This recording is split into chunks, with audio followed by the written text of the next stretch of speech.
ভারতনাট্যম কর্মশালা হলো বালুরঘাটে। পাশ্চাত্য নাচের প্রভাবে হারিয়ে যেতে বসেছে ভারতীয় ধ্রুপদী নৃত্যকলার গৌরব। সেই ভাবনা থেকেই বালুরঘাটের প্রাচীন নৃত্য সংস্থা ঋষিগন্ধা আয়োজন করেছিল এক বিশেষ ভারতনাট্যম কর্মশালার।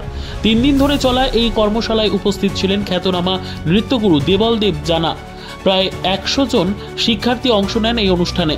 নতুন প্রজন্মের মনে ভারতীয় শাস্ত্রীয় নৃত্যের প্রতি আগ্রহ জাগিয়ে তোলাই ছিল মূল লক্ষ্য। দেবলদেব জানান, শুধু নাচ নয়, এই নৃত্যের মাধ্যমে সংস্কৃতির শিক্ষাও দেওয়া যায়। North Bengal Times report. আজ এখানে যে ভারতনাট্যমের একটা কর্মশালা হচ্ছে, কি কি শিখলেন এবং কেমন লাগছে? প্রথমত খুব ভালো লাগছে, এই ওয়ার্কশপটাতে আমরা অংশগ্রহণ করতে পেরে খুবই ভালো লাগছে। আর আমরা শিখলাম, আমরা আধাও শিখেছি, তারপরে কিছু আইটেম শিখেছি। আইটেম মানে বিনা কৌশল শিখেছি। বাচ্চাদের সাথে সাথে আমরা গুরু ব্রহ্মা, গুরু বিষ্ণু, গুরু সাক্ষাৎ সাথে আমরা ওই শ্লোকটা শিখেছিলাম। অভিনয় পাঠ কীরকম হয়, পিওর ডান্স কীরকম, এগুলো সম্বন্ধে আমাদের ধারণা পেলাম। আমরা এগুলো শিখেছি। কেমন লাগছে এখানে অংশগ্রহণ? ভালো লাগছে। আমরা আশা করছি যে ভবিষ্যতে স্যারকে আবার পাবো, তাহলে আমাদের আরও শেখাটা আরও ভালো হবে। বালুরঘাটে যে ভারতনাট্যমকে ছড়িয়ে দিতে ঋষিগন্ধা যে উদ্যোগটা নিয়েছে, ঋষিগন্ধার উদ্যোগকে সম্বন্ধে কী বলবেন? ঋষিগন্ধার এই উদ্যোগ সম্বন্ধে কী বলবেন? ঋষিগন্ধার এই উদ্যোগ সম্বন্ধে বলতে চাই, আমাদের যে ঋষিগন্ধার যে মৌমিতা চক্রবর্তী ম্যাম, উনি বরাবরই খুব আমাদেরকে সব কিছুতে খুব ইন্সপায়ার করেন।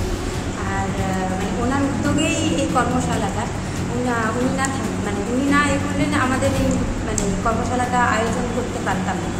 তো ওনার অবদান অনস্বীকার্য। আপনার নাম? আমার নাম সায়নী মাই। দিদি, এখানে আজকে কি কর্মসূচি পালন করছেন আপনি? আজকে আমাদের এখানে 3 দিন ব্যাপী ভারতনাট্যম কর্মশালা চলছে। আমরা প্রশিক্ষক হিসেবে পেয়েছি ডক্টর দেবলদেব জানা। এটা আমাদের কাছে খুব সৌভাগ্যের ব্যাপার, গর্বের ব্যাপার যে তিনি আমাদের ডাকে সাড়া দিয়ে এসেছেন এবং আমাদের ছোট ছোট বাচ্চাদের, কেন বড়দেরও ভারতনাট্যমের প্রশিক্ষণ দিচ্ছেন। এই যে উদ্যোগটা নিয়েছেন, এটা কেন? উদ্যোগটা নিচ্ছি বলতে, ঋষিগন্ধা বালুরঘাটে অনেক প্রাচীন একটা নাচের স্কুল।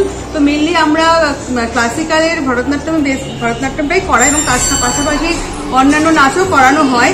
আর আরও বেশি উদ্যোগটা নিয়েছি এই জায়গা থেকে যে পাশ্চাত্য নাচের ভিড়ে আমাদের ভারতীয় যে ধ্রুপদী নৃত্যগুলো, সেগুলো যেন কোথাও হারিয়ে যাচ্ছে।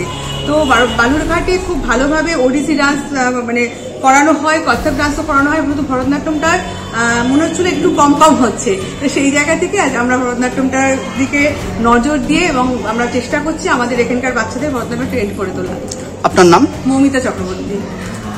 স্যার, প্রায় 2 দিন হয়ে গেল আপনি এখানে কর্মশালা করছেন ভারতনাট্যমের ওপর। বালুরঘাটের যারা শিক্ষার্থী পেলেন, তাদের তাদের মধ্যে কতটা প্রতিভা দেখছেন, কিংবা তাদের সম্বন্ধে কি বলবেন?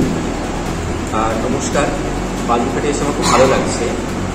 স্টুডেন্টরা দে আর ভেরি ডেডিকেটেড এবং ওরা পরিশ্রম করেছে 2 দিন ধরে এবং যথেষ্ট কেটেছে এবং আশা করি ওরা যদি এই প্রসেসের মধ্যে থাকে এবং আরও প্র্যাকটিস করে, ভবিষ্যতে ওরা ভালোভাবে এক্সেল করবে আর বিশ্বাস করি। মূলত এখানে ভারতনাট্যমের কোন কোন আঙ্গিকের ওপর কিছু করা হচ্ছে? ভারতনাট্যমে আমি প্রথমত এখানে বেসিক আর্ট হাউস, পিওর ডান্সের যেটা ইউনিটস, সেগুলোই করিয়েছি। ফার্স্ট ব্যাচ, সেকেন্ড ব্যাচ এবং ফার্স্ট ব্যাচকে একটা ছোট্ট শ্লোক, যেহেতু ওরা খুব ছোটো ছোটো বাচ্চা, ওদেরকে ছোটো হস্তাভিনয় দিয়ে ছোটো একটি শ্লোক গণেশের ওম বাজানা নাম দুর্গাগানা বিষয়ে দিতাম এবং গুরু ব্রহ্মা গুরু বিষ্ণু, এই 2টি শ্লোক ওদেরকে শিখিয়েছি। আর বড়োদেরকে আডাউন্স করিয়েছি, সঙ্গে ওদের কাছে কৌথম, বিনায়ক কৌথম, আমাদের তাঞ্জোর কোয়ার্টার পিস, ওটা ওদেরকে শিখিয়েছি। এছাড়াও কি ভারতনাট্যমের উপর আলোচনা জাতীয় কিছু করছেন আপনি? হ্যাঁ, ওদের সঙ্গে ইন্টারাকশন হয়েছে আমার, pure dance as well as অভিনয় নিয়ে আমার যতটা বলা সম্ভব বলেছি। ওদেরও সঙ্গে ইন্টারাকশন হচ্ছে, ভালো লাগছে। পরবর্তীকালে এখানে আসার কোনো আশা? অবশ্যই আসবো। আপনার নাম? আমার নাম দেবলদেব জানা। ধন্যবাদ।